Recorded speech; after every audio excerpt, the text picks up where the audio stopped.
আমরা জানি sign A plus B সমান হয় sine A into cos B plus cos A into sine B. অর্থাৎ এখন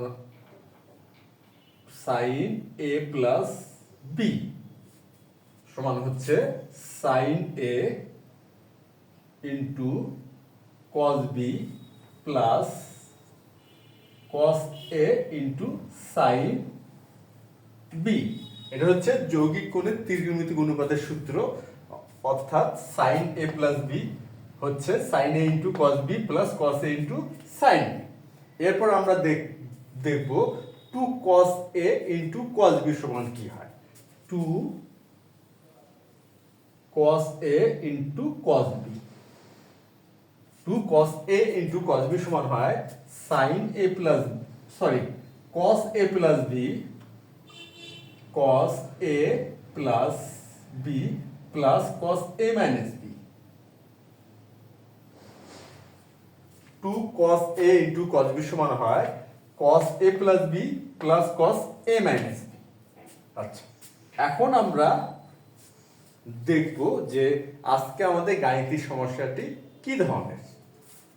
এখানে দেওয়া আছে যে 2p সমান tan x plus y divided by 2 plus tan x minus y divided by 2 হলে দেখাও যে p সমান sin x divided by cos x plus cos y।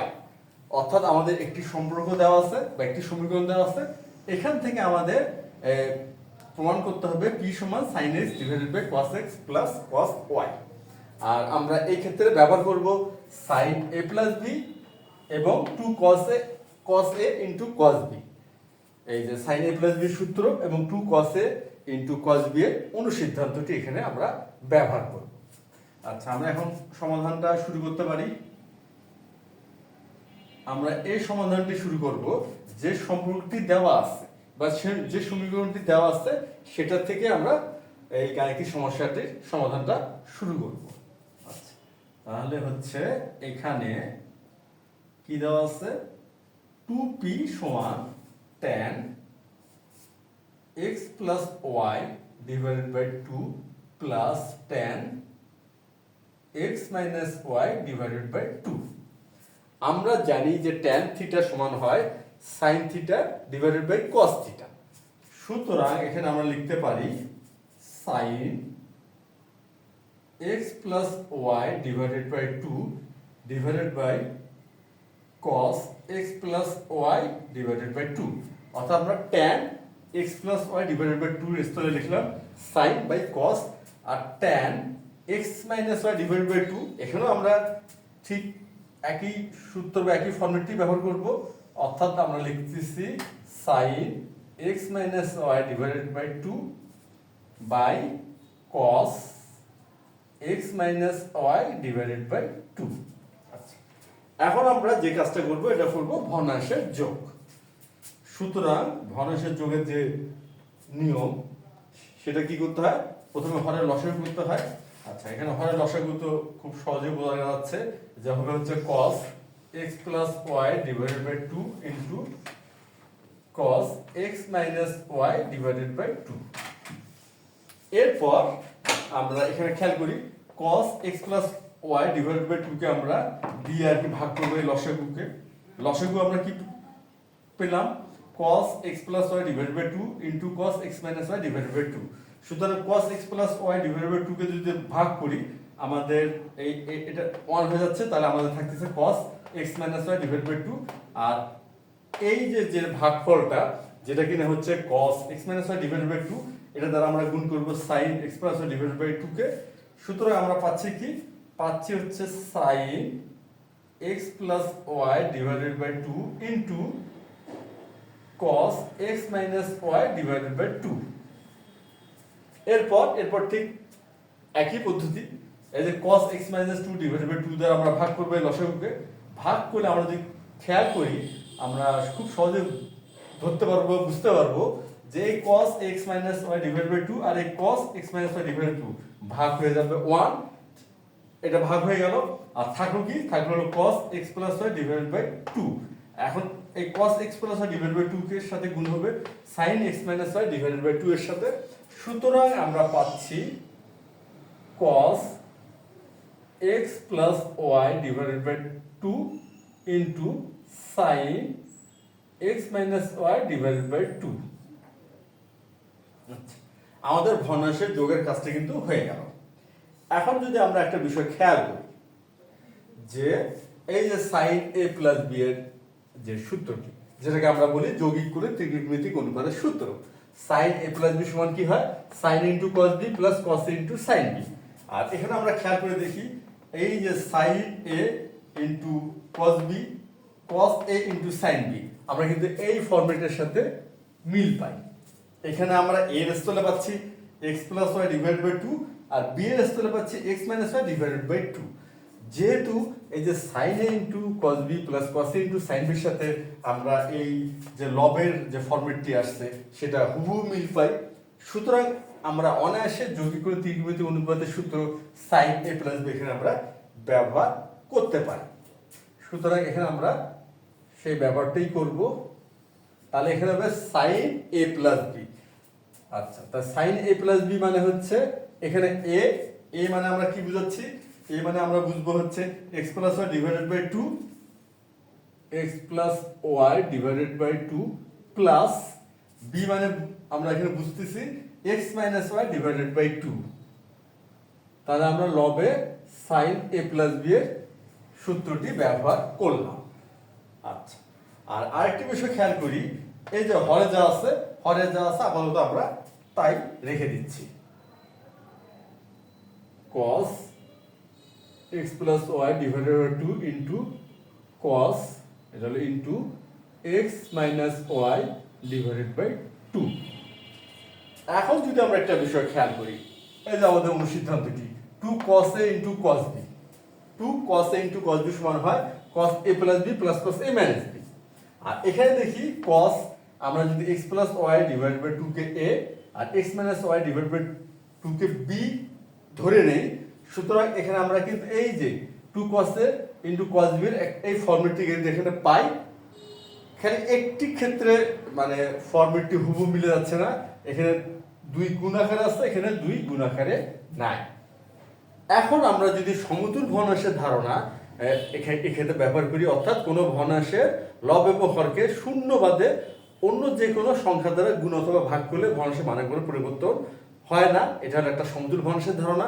এই ধারণাটা ব্যবহার করি, অর্থাৎ বলা যায় লব এবং হরকে 2 দ্বারা গুণ করি, তাহলে কিন্তু আমরা এই যে 2 cos into cos b এই ফর্মুলাটির সাথে আমাদের হরের ফর্মুলাটি হুবহু মিল পাই, যদি আমরা ধরে নেই যে x plus y divided by 2 হচ্ছে a, x minus y divided by 2 হচ্ছে b।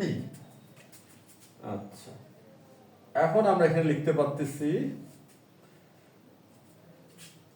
2 লবের ক্ষেত্রে আমরা লিখব 2 sin, এখন এখানে আমরা এটা যোগ করে দিয়ে ভগ্নাংশের যোগ, তাহলে এখানে হচ্ছে 2 লসাগু যাচ্ছে, তাহলে x plus y plus x minus y।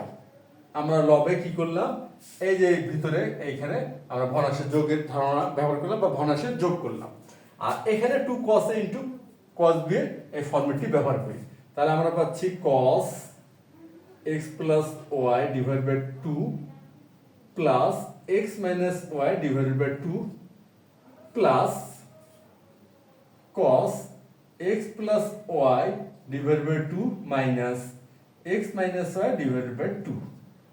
অর্থাৎ এখানে আমরা ব্যবহার করলাম 2 cos a into cos b এই অনুসিদ্ধান্তটি, যেটা সমান লেখা যায় cos a plus b plus cos a minus b। আর এখানে a এর স্থলে আমরা পাচ্ছি কাকে, পাচ্ছি হলো x plus y divided by 2 K, R b এর স্থলে পাচ্ছি x minus y divided by 2 কে। এখন আমরা এখানে পাচ্ছি এই যে 2, আচ্ছা 2 পেলাম, 2 sin হচ্ছে এখানে y plus y minus y, এটা কি 0 হয়ে গেল, তার সুতরাং পাচ্ছি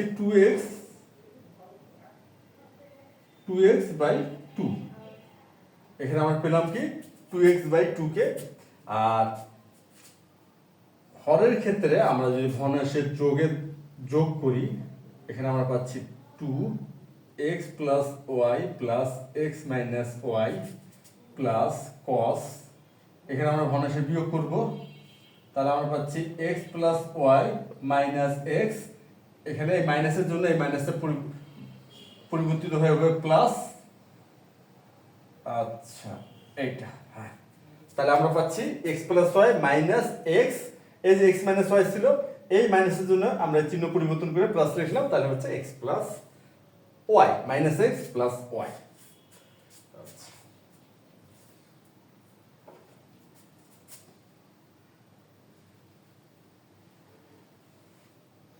তাহলে 2p সমান আমরা পাচ্ছি কি, 2p সমান পাচ্ছি এখানে আমরা পাচ্ছি 2 sin x, এই যে 2x বাই 2, তাহলে এখানে হচ্ছে x, 2x কে 2 দ্বারা ভাগ করলে x হবে, আর আমরা হরে পাচ্ছি cos, এই যে এটা হলো প্লাস y মাইনাস y, 0 হয়ে যাচ্ছে 2x বাই 2, তাহলে cos 2x by 2 plus cos, এখানে খেয়াল করি এখানে প্লাস x মাইনাস x এটা 0 হয়ে গেল, সুতরাং আমরা পাচ্ছি 2y বাই 2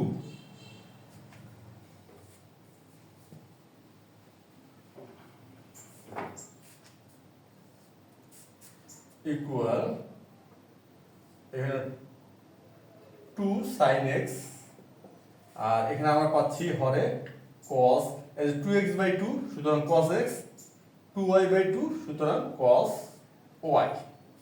অতএব p সমান সমান আমরা পাচ্ছি এখানে ছিল 2p ইকুয়াল হচ্ছে 2 sin x divided by cos x plus cos y, অর্থাৎ বাম পক্ষ এবং ডান পক্ষে উভয় পক্ষে 2 গুণ আকারে আছে, আর গুণের বর্জন বিধি অনুযায়ী কোন সমীকরণের বাম এবং ডান পক্ষে যদি কোনো সংখ্যা গুণ থাকে, একই সংখ্যা আর কি গুণ থাকে, সেখানে আমরা কি করতে পারি, ওটাকে সরাসরি বাদ দিতে পারি, এটাকে বলা হয় সমীকরণের সমাধানের গুণের বর্জন বিধি।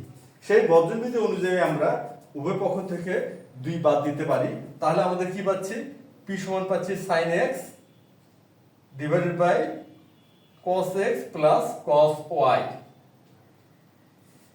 আমাদের মনে হয় সমাধানটা হয়ে গেল, অর্থাৎ আমরা দেখাতে পারলাম p সমান সমান sin x divided by cos x plus cos y।